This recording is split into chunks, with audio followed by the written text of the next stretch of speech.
this? My live stream. How about, no, not that. This is weird that won't let me do this before the stream starts.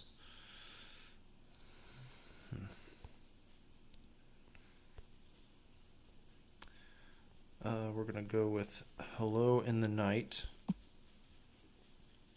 There we go. Anyone can watch.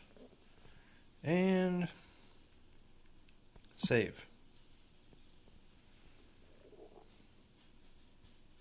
And it didn't save. It did the same thing last time. I don't understand why.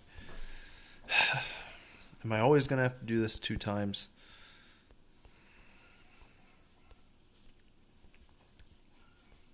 This is kind of cumbersome. I don't understand. Okay, try again. There, now it worked. Okay. Good. Should be live. I don't know if any alerts are going to go out for this because they didn't go out last night, it seems. One person joined, that was Obi-Wan, because he happened to just be looking at his phone and I guess saw that we were streaming when he went onto YouTube. But no one got any alerts as far as I could tell last evening. I don't know if anyone's going to get any tonight, but we'll find out. Anyhow, I went ahead and I was just looking at some stuff today. I saw that there's going to be a Patrick Swayze documentary called I Am Patrick Swayze. There's a trailer for it. Oh, hey, Me82 is here. Says, came yesterday, but it shut down. That was the first stream that I did yesterday. It was, I accidentally hit a button on this new program that I'm using, this Streamlabs deal, and it started streaming and I didn't want it to. I think it only lasted for like 15 seconds. So I didn't even want that to happen. But I appreciate you stopping by. I actually saw you comment like right as I was exiting the stream, and then I deleted that one because I didn't see any point in having like a 15 seconds test stream sitting up on my channel. But I did come back on later in the evening, and I did. I think I was on here for, I don't know, between a half hour and an hour, something like that.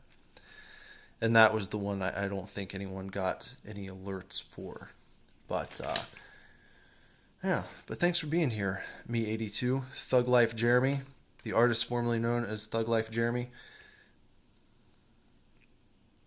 Yeah, I did. I think I had some sort of exclamatory comment because I did not want it to start streaming.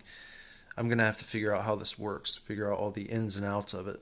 But at least I have a way to stream from my phone since my computer is still not set up. I don't even know when I'm going to... I don't know when I'll get it put back up because I don't really have anywhere to put it right now.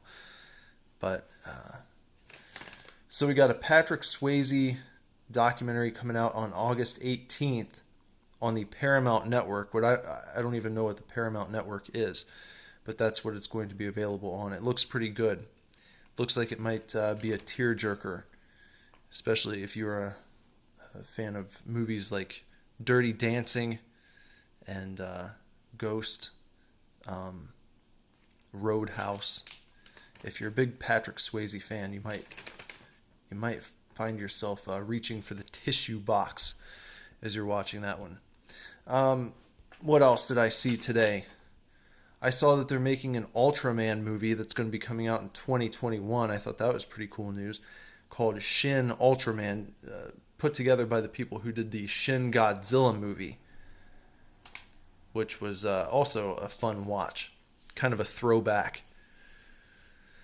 But the Shin Ultraman apparently is going to be by the same team. That should be a cool one. 2021. No like specifics on it yet. I think it was just announced from what I could tell. Me82 says, I can't say I'm particularly a fan of his films. I only know them through Family Guy jokes. Well, I would recommend that you go and watch Roadhouse, especially. Watch Roadhouse. He rips a guy's throat out in that movie. It's probably Patrick Swayze at his most badass. So watch Roadhouse. He's like a bouncer at a bar. It's got Sam Elliott. Can't go wrong with Roadhouse. And The Outsiders is really good.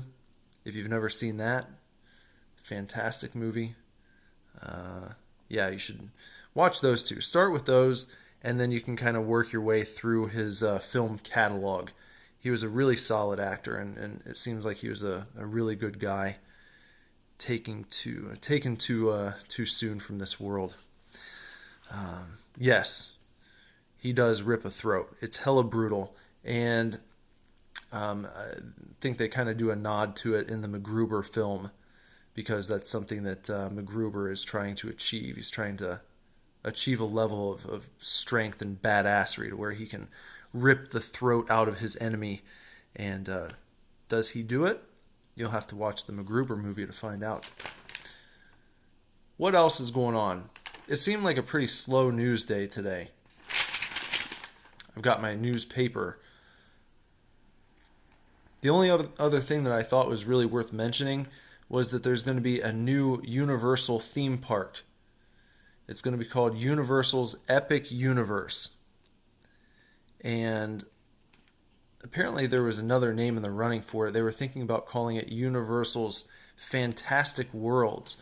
And I think that has a better ring to it. I think it kind of rolls off the tongue better. Fantastic Worlds. Universal's Epic Universe. The fact that they repeat the universe part, you got Universal's Epic Universe, it just seems a little, I don't know, a little unoriginal. Like they could have come up with something better. I think Fantastic Worlds sounds quite a bit better. Jess, what do you think? I like Fantastic Worlds. Yeah, I thought so. Newspaper, old school. Yeah, well, since I wasn't doing like the sitting down in front of my TV scrolling through all the stories, I just went through and I wrote down a few things on this sheet off camera. You can't see it, but there wasn't a whole lot that I saw that was worth mentioning. Yeah. Me82 saying that that's a bit weird. Sounds like a Nickelodeon show. Mm-hmm. Yeah, the Epic Universe. It is a strange name, but there are rumors that this Epic Universe theme park is going to have a Universal Monsters section, which would be really cool, complete with like Dracula's castle, and kind of modeled after all the old Universal monster films. That would be really neat. And I would have to assume if they do that James Rolfe will get there and make a video about it sometime. I think that I would really enjoy watching him walk through the Universal Monsters theme park area and see what he has to say about it, seeing as he's such a big fan of those movies. Really was the one who got me into them. Because I never really, I liked 80s horror movies when I was growing up, because that was kind of the time that I was raised in, 80s and 90s stuff. But I didn't really have an appreciation of old classic horror until I started watching James Rolfe's Monster Madness series when he began doing those. And that got me interested in going back and kind of checking out all of those really old kind of first wave of monster films. Me82 thinks that it might be an expansion of Galaxy's Edge to review, because it might actually happen, and then they'll just they'll build a theme park that connects Disney to Universal, and eventually Florida will just become a theme park. The whole thing. Disney will just buy Florida, and the whole entire state will become a Disney theme park. Also, at this Epic Universe, there are rumblings of them possibly having a Nintendo Land, like a Nintendo area with Nintendo themed rides and shops and all sorts of things. And also Star Trek is another one that people are talking about because I suppose they have the rights to the Star Trek franchise. So, I mean, if they do it correctly, especially given the letdown that Galaxy's Edge has been, if they're able to put this together quickly, and it's like you get a Star Trek themed area of the park, you get Nintendo, and then you also get a Universal Monsters section. That could really draw some attention. That could, I think, actually take some business away from Disney, especially from all of these childless millennials, as the lady on Facebook called out. With all the childless millennials trying to figure out which theme park they want to go to, well, everyone's hearing through the grapevine there's not really any reason to go to Galaxy's Edge except to walk around and see the Millennium Falcon in person.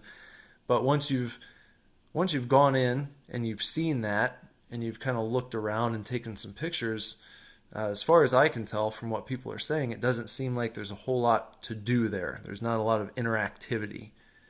So they kind of blew it, is what I'm hearing. Now, if you've set some money aside for vacation, it's like we're going to go to one of these two theme parks. We're going to go to Disney or we're going to go to Universal. This Epic Universe might be the thing that entices people to choose Universal over Disney, because not only will you have this Epic Universe, you're still going to have Islands of Adventure, and you will also have the classic Universal Studios. So, I mean, all of those things put together, that's pretty convincing. Me82 says Nintendo Land would be interesting. I always said Nintendo should have a theme park with a Pokemon Go style thing where you get a little device and go around catching Pokemon, battling others. That'd be neat. I mean, there's no end to what they could do if there was a Nintendo section. And I don't know exactly what portion, what percentage of the park would be devoted to Nintendo. I would have to assume that if they do decide to do that, now keep in mind, all of this stuff is just people kind of talking about franchises that I guess legally could be implemented. So it might be that none of this stuff goes into the final product. I don't know what that was, sorry. Uh-oh. Sounds like your phone dropped. I think so. Yeah, it could be that none of this stuff goes in. But if they do, I would have to assume that Nintendo would get a pretty large portion, pretty nice amount of space, because it's Nintendo, obviously. There's so much they can draw from, so much they could do, so many rides, coasters, interactive sort of experiences, walk through famous lands from your favorite Nintendo games. It's just, yeah, if they have that capacity and they don't take advantage of it, I think they'd be really shooting themselves in the foot. But, you know, we'll see. So that's kind of all the news stuff that I saw today. There's a bunch of clickbait. There's a bunch of articles asking questions as usual. Is this person going to show up in this movie and all this kind of stuff? No point. No point in talking about that. Me82 also says they could have a Mario ride, Skydrop style, in and out of a green pipe. That'd be pretty cool. Maybe when you drop down inside of it, you see like maybe there'd be like a 3D visual experience. You know, like the inside of the pipe would be like a screen, and you wear 3D glasses. So when you go down inside the pipe, you're seeing all these enemies from Mario all around you and like kind of coming at you, and then you blast up through the top of the pipe, and then you see the whole park out in front of you, and you drop back down. That would be kind of cool. Something like that. So I just read this, Punisher Batman. This was written by Chuck Dixon, and then you had art by John Romita Jr. and Klaus Janson, or Jansen, whichever you prefer. What year was this? I think it said 93. Is that right? 94. Sorry. This was a fun read. I just picked this up a few days ago. Look at something real quick before I talk about the contents here. So you can see about how thick this is. It's got a spine. Got a full spine so you could see on your shelf. You could see it. You could find it easily, Sturdy stock. The pages on the inside are of very high quality. Really high quality book here. But let me show you something here. Look at this. This is the price on this thing in 1994. $4.95. Can you imagine getting this for $4.95 now? I was surprised when I flipped it over and saw that, which I didn't do until I had finished it just earlier this evening. I was kind of examining the book itself, and then I looked down at the bottom and I was like, whoa, less than $5. I think my guess would have been, for 1994, I would have said $9.99 at least. I could have seen $14.99.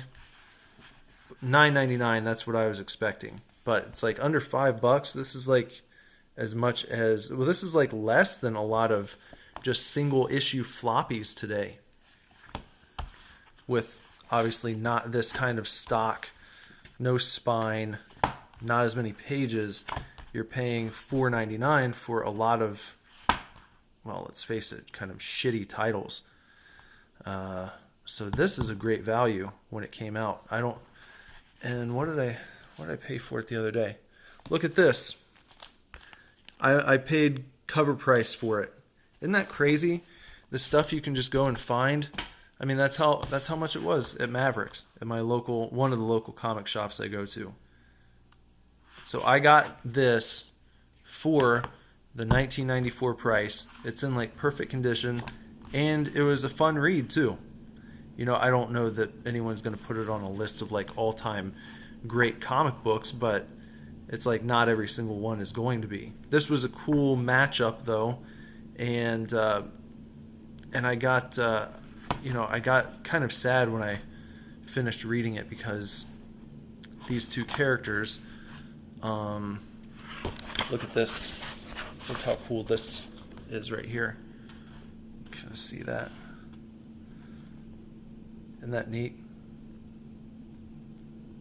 That's a good spread right there. That's quality comic booking. But these guys interact really well with each other, at least the way that Chuck Dixon wrote them. And I think that many other creators would be able to have a lot of fun with Frank Castle and Bruce Wayne, or the Punisher and Batman going at it, because, no surprise, you're dealing with two very different philosophical approaches to fighting crime. And, it kind of echoed the Punisher Venom book, or series of books that I just read the other day. What was that? Funeral Pyre, where the Punisher is just going after and trying to kill as many people as possible, and Venom is kind of like the voice of reason and trying to protect some of the people involved. And of course, in this one, Punisher he's made a trip to Gotham to track down a guy named Jigsaw, and he's heavily involved in the Gotham organized crime scene. The Joker's in there. He's pulling some strings behind the scene, but really what I wanted to say is, Batman has to step in, because the Punisher is just wasting guys left and right. And, Batman's philosophy is that he tries to fight the crime but save as many people as possible and not kill them. So he has to end up fighting Frank Castle. He has to fight the Punisher. And, of course, Punisher's not going to go down without a fight. He's not going to let Batman have his way. So is a pretty cool little book, and the reason it made me sad is because I wanted more of these two. I would like to see them. It'd be cool to have an ongoing series. Punisher, Batman. I would read this. Just get this same creative team together and do an ongoing series. I feel like that would fly off the shelves, especially now with how many shitty books there are. Just a lack of really compelling content. Something like this coming out monthly, that'd be fantastic. Me82 says that looks really badass, and it is. You're right. It was really badass. Really great artwork, great writing. Like I said, probably not on many top 10 greatest comic books of all time lists, but definitely worth the price that I paid for it and worth having.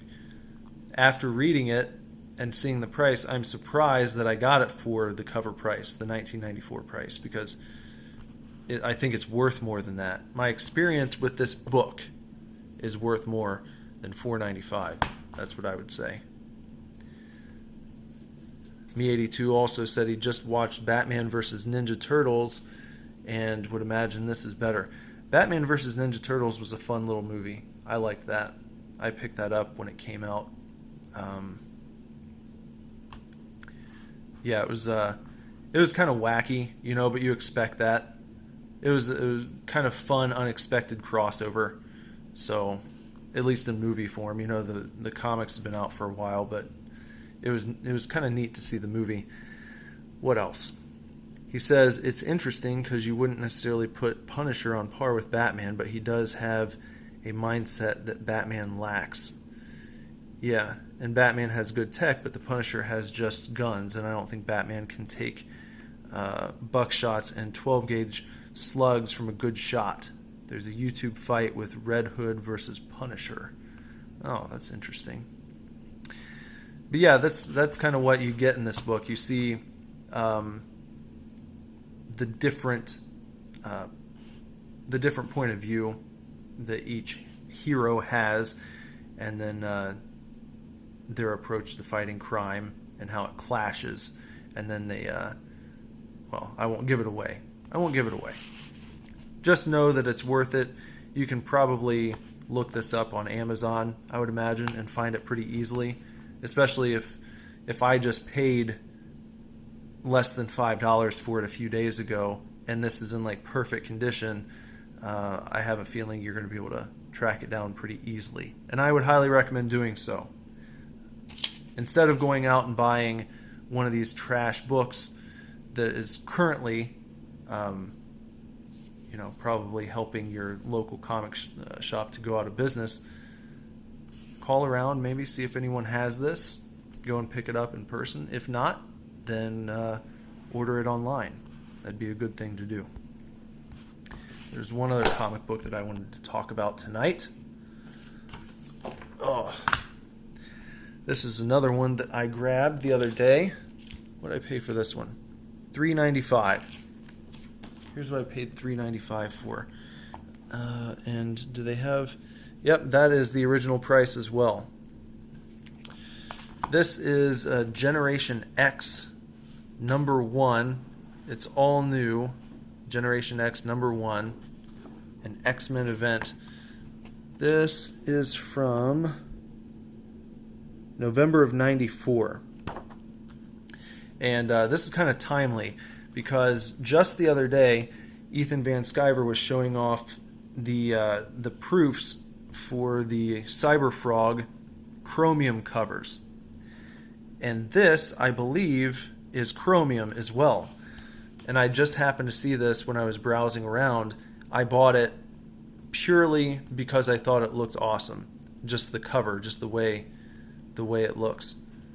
And you don't see a lot of stuff like this very often these days. That's one thing that EVS has talked about, trying to bring the 90s back with what he's doing with all caps. You know, back when comic book publishers were really just going all out, trying to really present a product that people wanted to buy before they even knew what the inside was all about, before they knew what the story was about. It would just catch your eye and you'd want to have it. I was talking a little bit about that maybe last night or the day before, talking about the difference between vinyl records and the artwork that you see on a vinyl compared to the artwork that you see on a CD or a cassette tape, or now in the worst case that it's ever been, in the like MP3 thumbnail, where the artwork is reduced down to this thing that's really almost completely inconsequential. But back in the day, people would go into the record store and they would just, without the internet, buy records based on the album art. Even though there's always been the warning, don't judge a book by its cover, that's exactly what people used to do. And it was kind of a fun thing. I remember doing that from time to time. And look, I didn't grow up in the 70s. I was, walking around the mall and shopping for stuff in the late 90s and early 2000s. And I'd go into like Record Town, and I would kind of do that every now and again, where I'd see something and I'd be like, that looks kind of cool. Maybe I'll just pick it up and see what it sounds like. Same kind of deal with this one. But the thing is, I read it and I actually really liked it. And I want to find the follow-up, at least maybe to the first arc, the follow-up issues. But this chromium stuff is really cool. And when Uncle Ethan was showing off the inside of his Cyberfrog cover, he was talking about how it was etched. They do this etching so you can actually feel that it's kind of like raised and lowered in certain areas. And when you open it up, you can see the outline of some of the artwork on the front. You can see the Generation X right there at the top, and then some of the characters. So it's pretty nifty. But you won't really see anything like this today, which is too bad, especially not for this price. $3.95. I mean, I feel like it's a bit thicker than your average comic book. Might be like a double-sized issue. But the inside art was really good too. Me82 says that's a weird aesthetic choice, but he likes the metallic. It looks good, just unusual. Yeah, well, of course it's going to look unusual because, well, you just don't get this kind of thing these days. Especially this. And the picture here doesn't do this justice. It's like if you're actually able to see it in person, it is quite striking.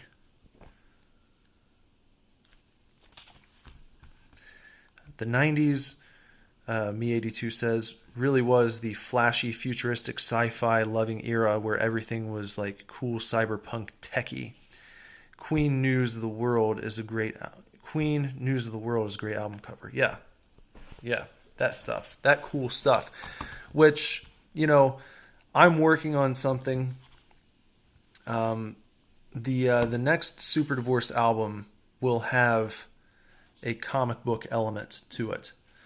And I'm not going to spill all the beans right now, but if you're into the cool cyberpunk techie stuff, I'm doing a lot of research right now, actually. I'm trying to compile ideas, laying out some plans. But I'll continue to talk about that as we go along. It's going to be a while. I will say that. It's going to be a while. I'm going to take as much time as I need to do this because I think that it's going to be very special. I'm really looking forward to talking about it more when I've got my ideas and a roadmap sort of more planned out and fleshed out. But we'll get there. We'll get there. Just know it's on its way. Something really cool is in the works. It's in the very beginning phases, I would say. Yep.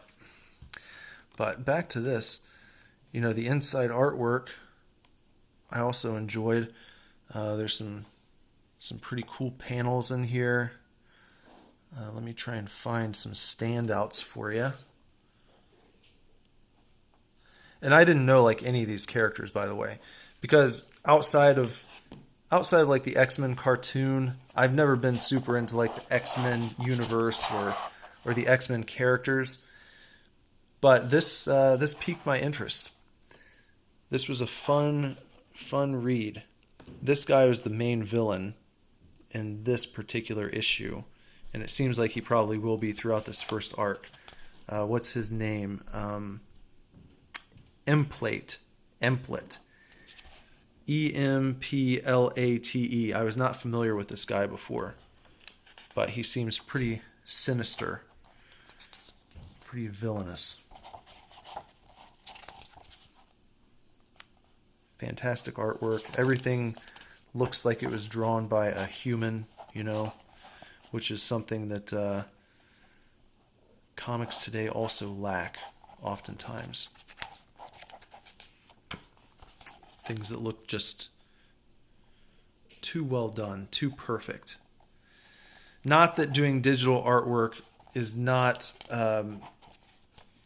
legit. I'm not saying that. I'm just saying I prefer this kind of... I prefer 80s and 90s comics. I prefer 80s and 90s comics for the way that they're drawn and colored, for the way that the pages are. So much of comics that are released now, they just... It's almost like how your eyes just pick up on things in movies that are CG. When you're looking at a character that was CG'd into a movie, you just know, even if it's done really well.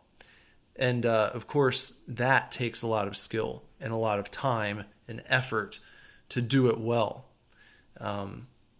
But even the stuff that's done really well, you can still usually look at it and you just notice a little something.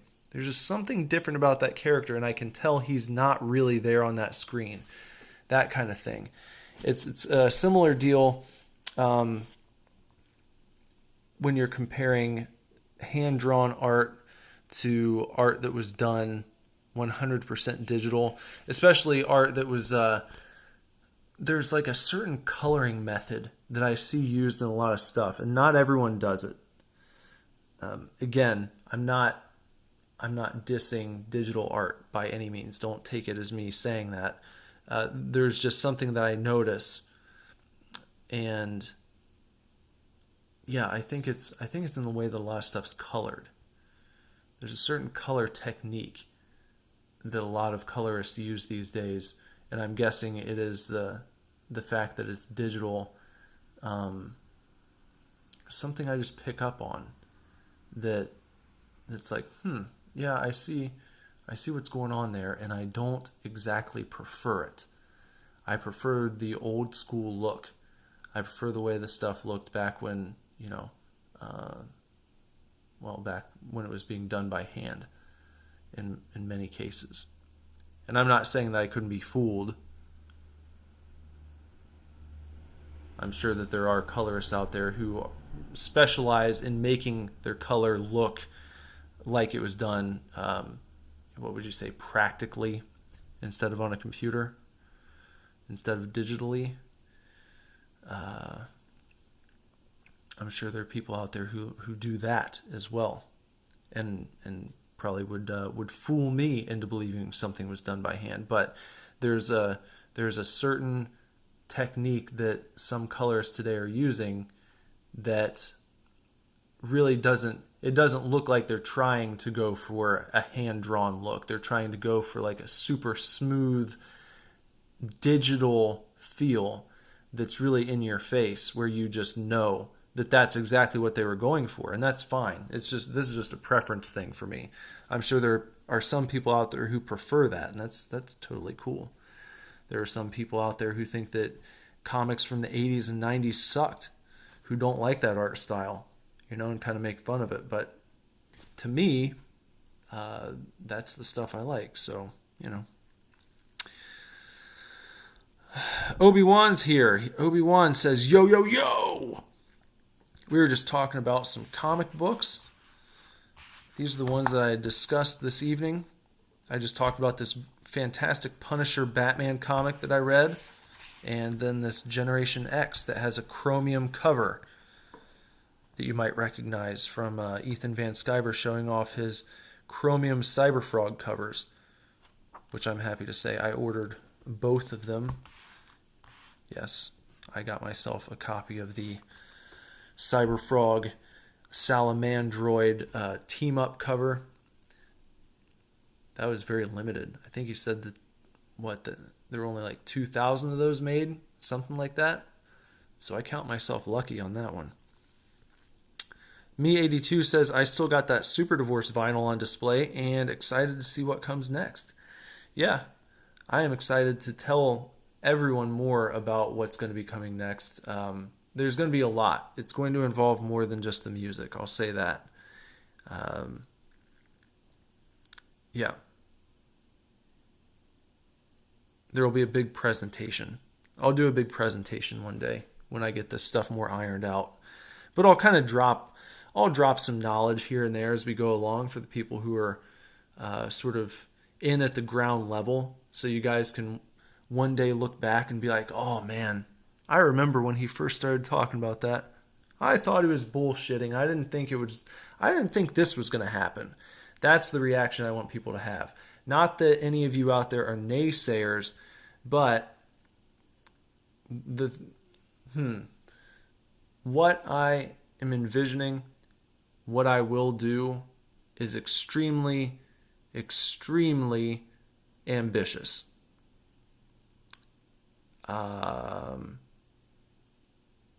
And so I wouldn't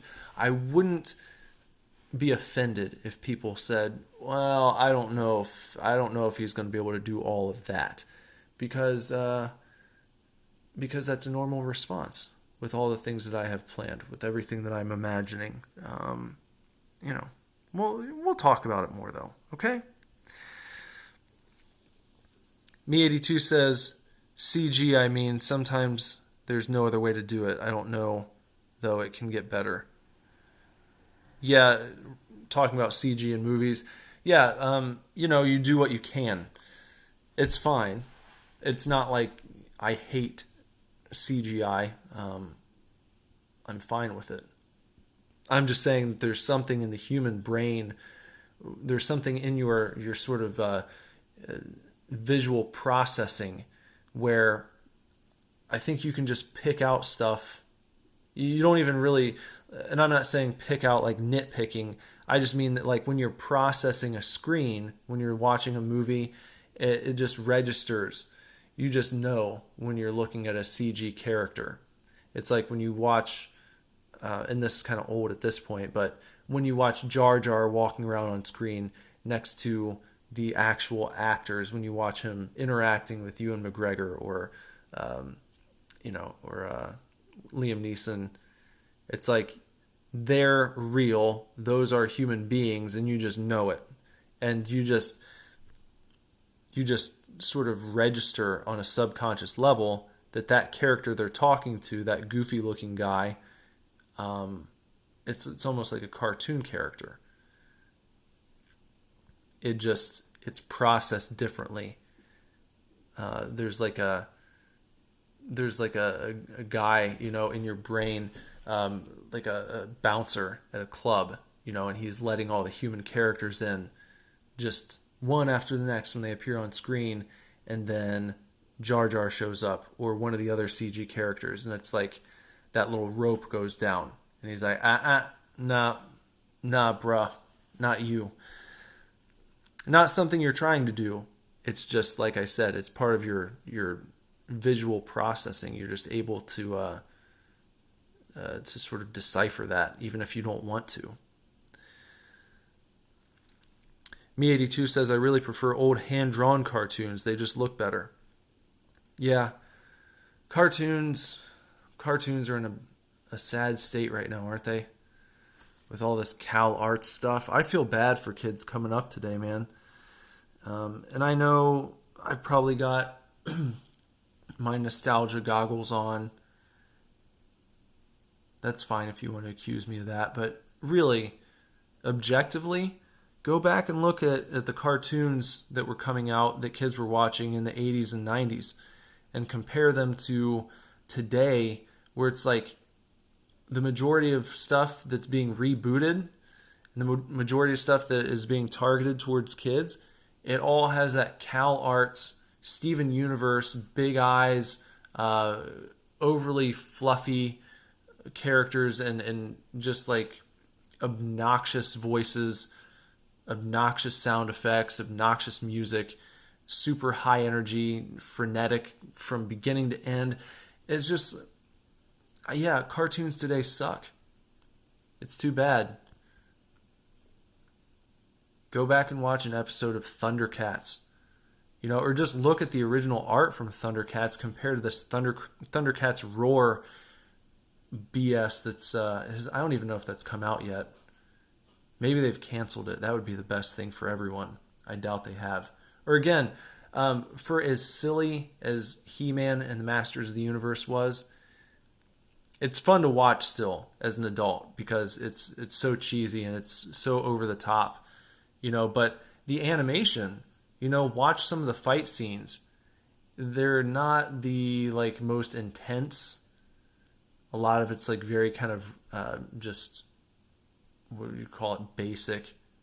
Punch, kick, guy gets thrown into a wall, and so on. But the animation is smooth. And the characters are convincing, muscular, imposing in the case of some of the villains. Some of the villains look scary. They've got variety. And then compare the way that those characters look to the She-Ra on Netflix now. It's just like, objectively, the older stuff is of a higher quality. I don't think anyone can argue that. It's like, if you want to say that you prefer this sort of, I don't know, it looks like baby cartoons, the stuff that's being put out now. If you prefer that, then I can't argue with you and tell you that your preference is wrong. But I think that we can argue which art styles take more skill. It's like an artist with a very basic skill set could probably go in and work on some of these new cartoons coming out now. Your Steven Universe or Adventure Time, and so on. But many artists who work on those shows, I bet, would not be able to go back and work on a show like Thundercats or Transformers or Voltron or even like the original Ninja Turtles cartoon. So it's too bad. It's too bad. Me82 says the problem with CG is it always looks clean. It's like a movie fight scene can be as realistic as you want, but it's always so clean that it's not real. And he also says, my generation had a couple good cartoons. Phineas and Ferb is probably one of the best cartoons ever, but like most post 2010 stuff is really bad. He liked the first Thundercats reboot where they basically made an anime adaptation. Same with Teen Titans and Avatar, but Teen Titans Go and Thundercats Roar, no. Yeah, I agree with you. The thing, though, about Thundercats is that the original was really an anime. It's like an 80s anime. It has the same kind of art style as Voltron, which was adapted from a Japanese series or two. I feel like I read that at some point that Voltron, the American Voltron, was actually put together using two different Japanese series from the 80s. So it's like that art style, it's not modern anime, but it was definitely inspired by Eastern animation before that was, super big over here. People didn't really know to call it that. That was just the way Thundercats looked. And that was the way that some of the Transformers stuff looked, and it's definitely the way that Voltron looked. But yeah, I remember what you're talking about. The sort of updated anime version of He-Man and Masters of the Universe that they did. And you don't always have to stick to source material, okay? I'm a fan of the He-Man film with Dolph Lundgren, which is, I will admit, by all accounts, likely a terrible movie, but I loved it when I was a little kid. It didn't bother me that it was nothing like the cartoon. I loved the cartoon when I was little. I had all the toys. I had Castle Grayskull. I had all this stuff. But the movie came out, and I just kind of accepted it. I was like, okay, well, this is just like He-Man in real life. This is different. This isn't the cartoon. I wasn't, I guess when I saw it, it was like, yeah, okay, well, he's just different in the movie. It's like, this is how he would look. This is how He-Man looks in real life. There was never a thought where it's like, oh, this is lame. It's not like the cartoon. I never had that thought. I've heard other people say that when they were kids, they were bummed out about it for that reason, but that never registered for me for some reason. Me82 says they really messed up Power Rangers now. Are you talking about the 2017 movie? Because I will admit, I think that the Megazord looked like shit. Goldar looked like shit. Elizabeth Banks as Rita, that was okay. But I will say this. I really liked the cast. I thought they did a great job casting that movie. And I thought that they did a great job acting in it too. Which is why I was really bummed out when I heard that they weren't going to be continuing that series. Just recently, I think they announced that they're going to be rebooting the Power Rangers movie franchise again. And it's like, okay, well, I think that's a bad idea. It's like, if you want to just scrap the suits, scrap the Megazord, scrap the way that everything looked, you don't even have to go into detail as to why everything looks different in the next movie. You might call it a soft reboot. I think that would have been a better idea, because you have, and I can't remember the actor or the actress's name.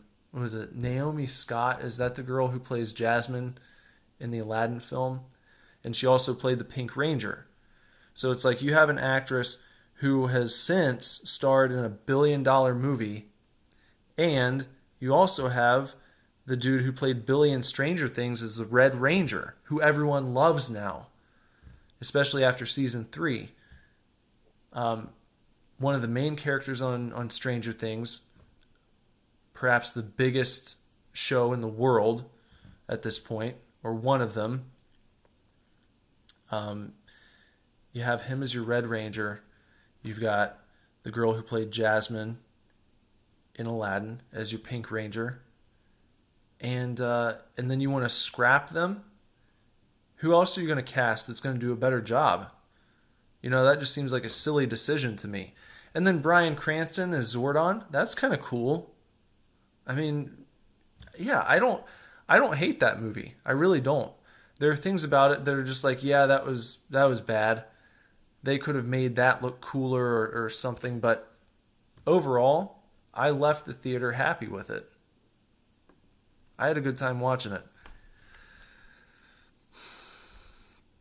Me82 says the movie was kind of bad, but I also watched some of the new series like Super Mega Dino Ninja Force or whatever it is. There's Super Ninja Steel, Super Dino Charge, Super Mega Force, and I know it's not me being too old, because old seasons are still good and this is just boring.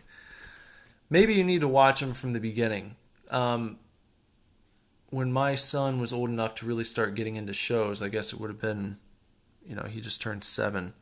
So maybe 5 years ago, because I loved Mighty Morphin Power Rangers when I was little. That was that I think premiered when I was maybe around 8. I think it came out in 93, the first season. So I was around 7 or 8 when that show came out. And then I watched it, until they started getting further and further away from the original cast. I kind of lost interest.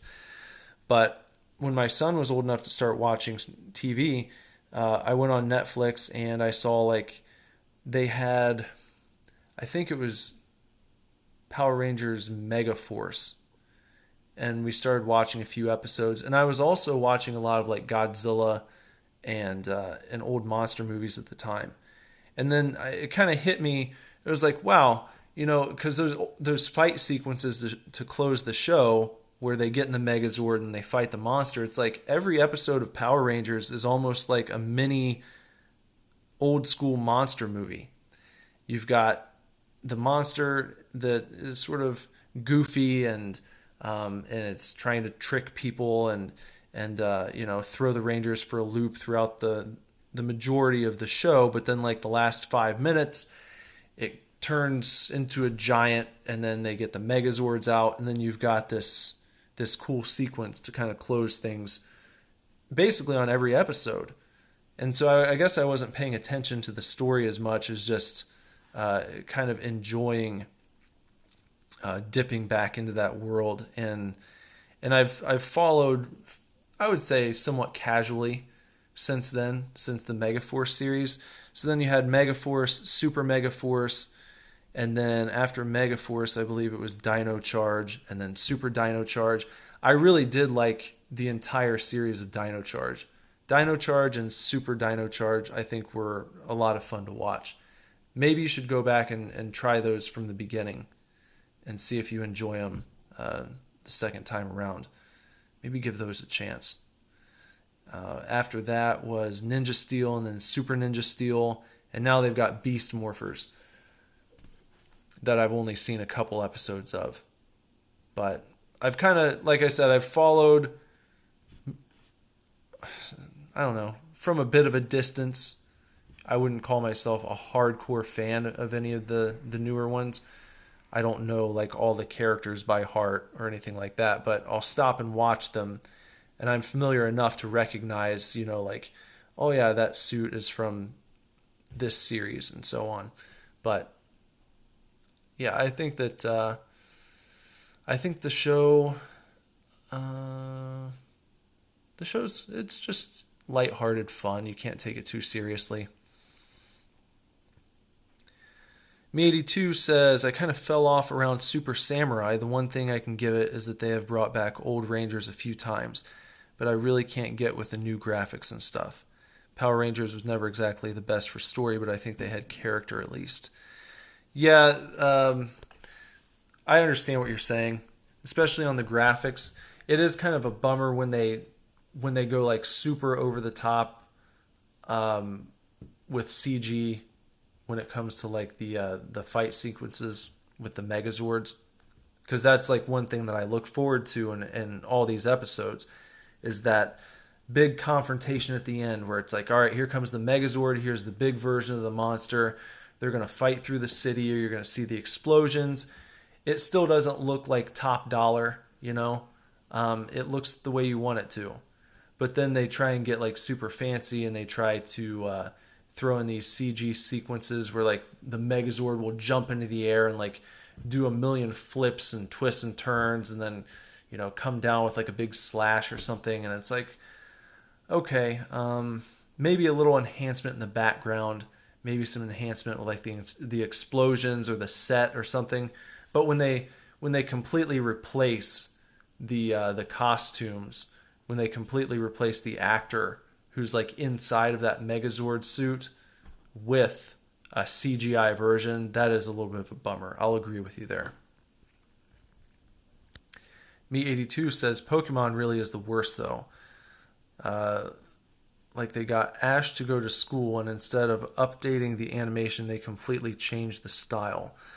That's something that I have really no room to weigh in on, because I have not followed Pokemon the series since like it first came out. Basically, I was super into it when the show debuted. I went out. I got like the entire first set of the cards when those were released. Tracked all those down. Used to play Pokemon like the actual card game. my friends and I had another game that we played called Pokermon, where we would play poker, but instead of betting money or chips, we would use our Pokemon cards. And quite a few hearts were broken during those days because we weren't messing around. Like, people lost good shit. And yeah, people, there were several tears shed over games of Pokemon because we weren't messing around. It's like if you bet your holographic Charizard and you lost it, sorry pal. None of us were going to go crying to our parents either. We didn't pull that shit. It was just like, that sucks, buddy, but this is mine. And you pull that pot in and your buddy is over there getting ready to weep because he just lost like 5 holographic cards that, his parents probably spent $200 getting for him, buying random packs. But yeah, I played the card games, watched the TV show, played Pokemon Red and Blue on the Game Boy, and then kind of past that point is when I fell off. So, yeah, it was intense. It was intense. It was an intense game to play for a bunch of kids in whatever, fifth, sixth grade, I suppose, around that time is when we would have been doing our Pokemon games. He says, haha, those old hologram cards are worth like $70 each now. I haven't really bothered looking. I've still got them. I've got my Pokemon cards like in my binder in the room right behind me, in fact. I still have them. I don't know how they would be graded. I'm sure that weighs into it. But because they were used, it's not like I just put them in the case and like never played with them. It's like they're my original set that I would take to my friend's house when we would play against each other and stuff. I took good care of them, so maybe they're worth a few bucks, but I wouldn't want to sell them. I've had them for so long. It's kind of a cool thing to hold on to. But what else? Anything else here? I think I might wrap things up for the evening. I got to get up kind of early, so hopefully Me82, you've enjoyed tonight's stream. Obi-Wan, hopefully you've enjoyed listening to me talk about all the things we've talked about here tonight. And again, for anyone who's watching later, go out and track down this book. It's worth a read, for real. Get the physical version too. It's not going to cost you much. This is a good, like I said, this is good stock. Nice quality paper. It's got a good smell to it. You ever do that? You like to smell books? Is that just me? I don't think it's just me. I like to smell comic books. I like to smell CDs when I open them. Video games. I'll admit that. That's why... Okay, Me82 says he still has his old WWE/WWF action figures. Yeah, I've kind of passed most of them on to my son. And he's got like all the new ones too. So he's got a huge mix of the old and the new. Great for surprise appearances in the Royal Rumble. When you're having a Royal Rumble, you can bring back the stars of old. That's always cool to do. But I've also got quite a few still in the package that I had hung up in my office. Of course, now nothing is hung up in my office after having to move everything out to prepare to sell our house that we're no longer selling anymore. We've decided to stay. We're going to do some remodeling here. So, more work to do. I'll probably do some, that's going to be like super old school for this channel, showing some remodeling videos as I go along. And I got to get started on that soon so I can put my house back together. Yeah. Okay. Well, that's going to just about do it here. Thank you. I'm glad you thought it was a good stream tonight. Thug Life Jeremy, artist formerly known as. Yeah, this is what's up. This is what's going on. Trying to get a lot of inspiration right now, and we'll continue to do this. It's kind of, I think this is a decent format. I'll come on, talk about a few news stories of the day, and then maybe go over a comic or two. Yeah, that could be good. That could be fun. All right, everyone, have a good one, and Lord willing, I'll be back tomorrow with another vid. Good night.